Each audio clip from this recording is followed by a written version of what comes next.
Nama saya Andi Budiman. Kebetulan dulu mau ngerekrut Natali tapi ditolak saya. Jadi masih sakit hatinya sampai sekarang. Dibahas terus ya, oke. Tapi dia lebih sukses daripada saya. Kebetulan saya merunning venture capital dari 2021, waktu itu masih berupa inkubator, tapi ternyata model inkubator nggak cocok buat kita akhirnya berubah menjadi venture capital. 2014 kita mulai, so far kita kelola 12,5 juta at that time, value-nya naik multiple menjadi 3 kali, hampir 4 kali. So ini beberapa portfolio kita invest di 30 perusahaan. Ada Female Daily itu exit ke Detik.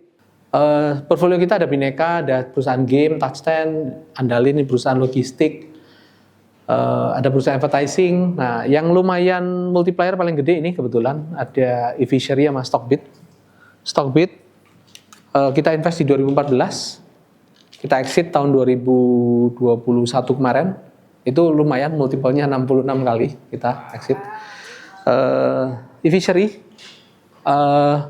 kita invest di 2015, we are the first investor. Ketika dia ditolak oleh 60 venture capital, kita doang yang mau. At that time, saya dianggap orang aneh yang berinvestasi di perusahaan perikanan. Ya, saya nggak ngerti ikan padahal. Kebetulan sekarang menjadi unicorn di Indonesia, saya pikir satu-satunya yang profitable. Ya, terakhir investasi beberapa pension fund, sebelumnya Temasek, Sequoia, sama SoftBank lagi buka pasar di India. Jadi ini lumayan lah, sekarang multiple-nya udah 100 kali dari kita invest. So I think ini kita salah satu player di awal, cuma saya ngeliat enakan jadi founder nih kayaknya. Nah, saya akhirnya sekarang bergeraknya masuk ke operating company, jadi holding yang saya pegang ini Ideosource Entertainment. Investornya sama, dari dulu saya mau rekrut, sekarang jadi investor. Hebat nggak nih? Ya. Saya invest di perusahaan di film yang saya invest ada 17 film, Gundala, Keluarga Cemara, ya, terus Kodrat. Ya. Kebetulan PH production saya lumayan dekat di BSD, jadi kesini nggak jauh lah. Ini PH-nya, ini agency, ini tracking company, GoPlay ini sekarang udah spin off jadi Everywhere. Nah, kita juga pegang film fund. Film fund ini invest di perusahaan film Indonesia, cuma sekarang saya lagi mulai masuk investasi di K-drama Korea. Jadi saya invest langsung di Korea. Karena tampangnya udah mirip Korea, jadi terpaksa kita maunya dipanggil Opa. Ya. Oke. So, that's the context. That's what I do today.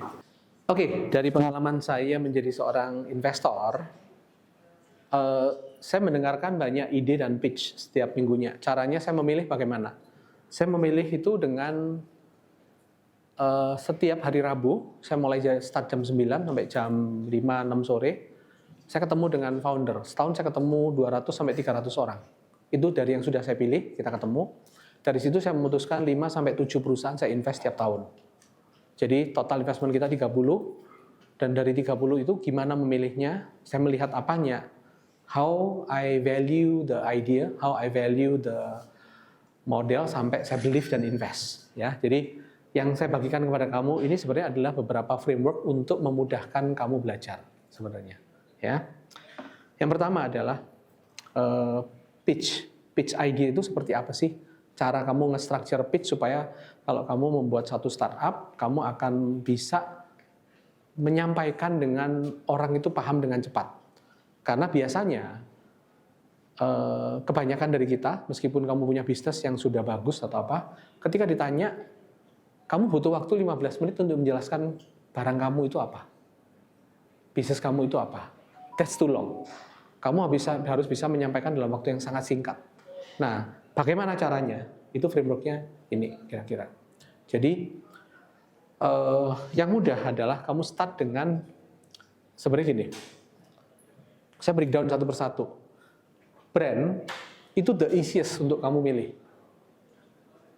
Kamu mau nama istri, mau nama pacar, mau nama whatever, inspirasi dari surga, semua boleh.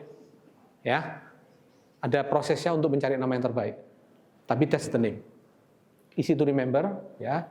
Dan kalau bisa deskriptif, atau kalau mau kayak Yahoo, kayak Google, itu kan nggak deskriptif.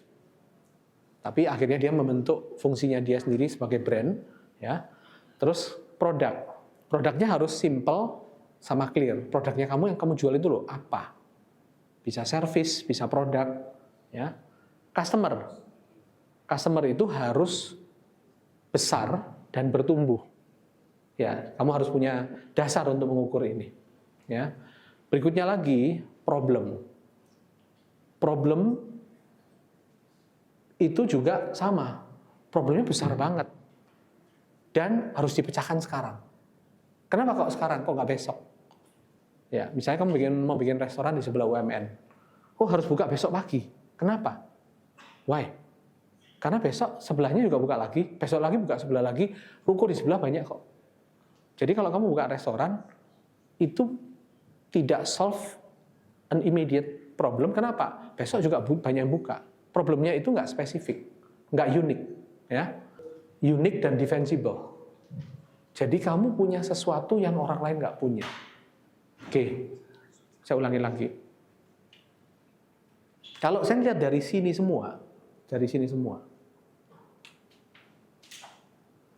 which one is the most important? Kasih saya usul. Problem. Wah, lu nggak boleh jawab. Oh, nggak boleh ya? Dia penyelenggara, udah tahu dia. Salah dong. Ya. Dari semua ini, the most important itu ini. Seorang founder yang bagus bukanlah seorang founder yang jago teknologi. Bukan seorang founder yang jago bikin produk. Bukan founder yang jago jualan. Tapi adalah founder yang bisa mendefinisikan problemnya dan kita ngeliat, gue nggak pernah kepikir ada problem itu. Dan dibuktikan dengan data. Jadi kalau saya invest di startup, yang saya invest itu cuma dua. Problemnya sama foundernya. Jadi taruhan saya itu cuma dua. Bukan produknya, customer-nya ini related kepada problemnya. Ya. Saya kasih contoh. Evisery ketika datang kepada saya, dia bilang begini. Industri perikanan di Indonesia besar sekali. Berapa triliun lah, bla bla bla bla bla. Ya, so what? Oke. Bagus. That's the big marketnya. Jadi customer-nya ada. Tapi ternyata memelihara ikan, problem terbesarnya itu adalah biaya pakan ikan itu 80% sampai 90% dari total ketika dia beternak.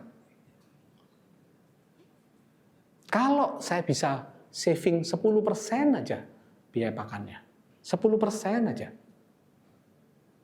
itu langsung jadi profit. Masuk akal nggak?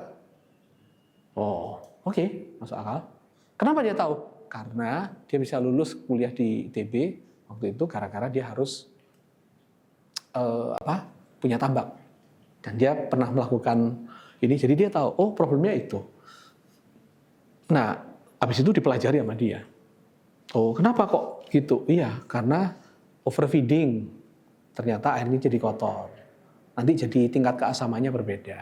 Nanti jadi penyakit. Nah, nggak boleh overfeeding, nggak boleh ini. Nah, akhirnya dia pakai alat, dia membangun suatu alat yang namanya evisery tadi. Awalnya cuma untuk ngasih makan ikan. Teknologinya hebat nggak? Saya tanya kan, ini logika aja. Kalau lu punya alat ngasih makan ikan otomatis berdasarkan sensor, ini logika ya. Kalau kamu bawa ke Cina, berapa lama akan ditiru orang?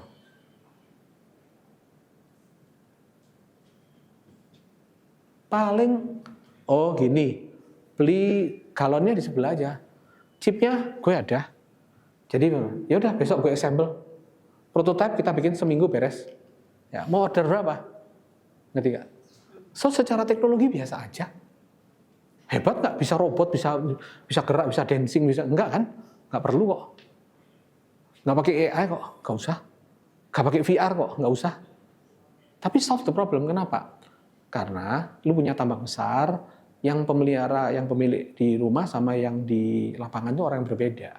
Sehingga apa? Nanti ngasih makan, nanti malas ngasih makan. Bosnya kan nggak tahu.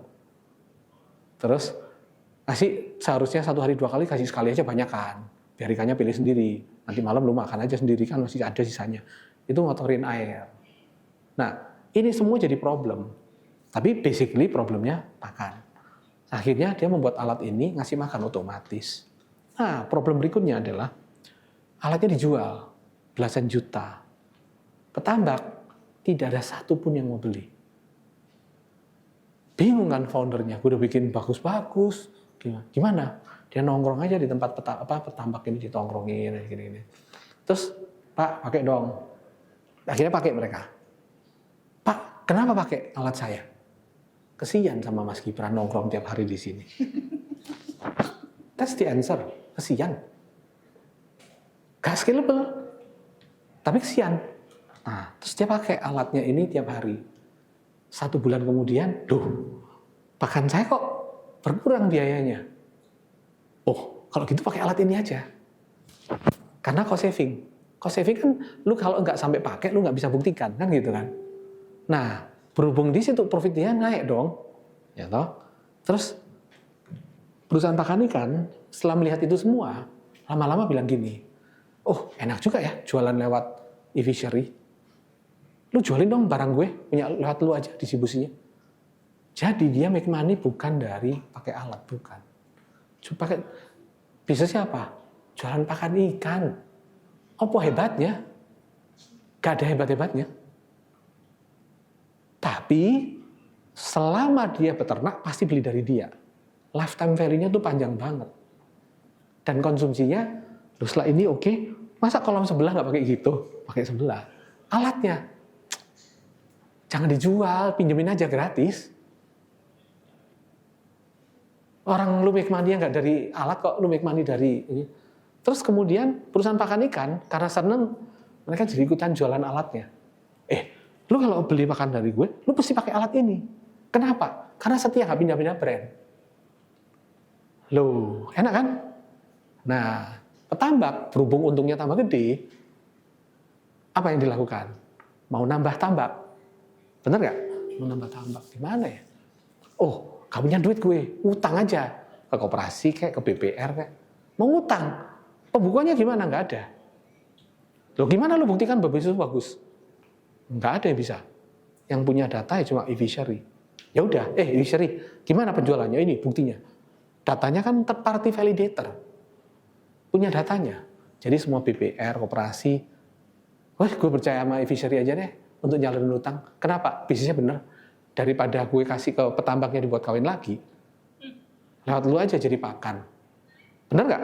Kalau tiap bulan dikasih sebagai pakan, nggak dikasih dalam duit pentahan, kan nggak dibuat kayak buat kawin lagi dan beli motor. Kan jadi pakan. Kan 80%. Aman. Jadi akhirnya dia menjadi fintech tanpa harus jadi fintech. Fintech itu bukan tujuan, fintech adalah bisnis model. Kenapa? Jadi penyalur hutang. Kuat deh men, se-Indonesia. Yang butuh utang, gedein bisnis, banyak. Terus dia bikinin website gratis. Lu kalau udah bikin lu pasang di website kita, gratis kok. Yang mau beli ikan lama-lama, enak juga ya. Udah ngumpul semua, bisa beli dalam jumlah banyak. Makin lama makin gede yang pembeli. Bener gak? Makin gede, aduh, standarnya beda-beda. Ikannya kecil, yang ini kecil, yang ini besar. E-fishery jadi standarisasi dong sekalian. Oke, jadi bisnisnya pindah jadi off-taker. Bahasa kampungnya makelar. Bahasa kasarnya tengkulak. Kenapa? Dalam skalanya dia sekarang sudah 100.000 titik se-Indonesia. Lu mau alatnya gue sediain. Mau pakannya gue kasih pakannya. Butuh duitnya gue utangin. Lu mau jual ikannya gue beli. Perlu aset. Asetnya alat. Doang. Sama modal yang gede di bank. That's why fundraising. Profitable from day one. So, kamu itu bukan membuat tech startup. Startup itu mindset. You define your problem. The bigger the problem, apakah kamu adalah orang yang tepat untuk memecahkan problem itu? That's the only two yang matters ketika saya invest. The rest, it doesn't matter.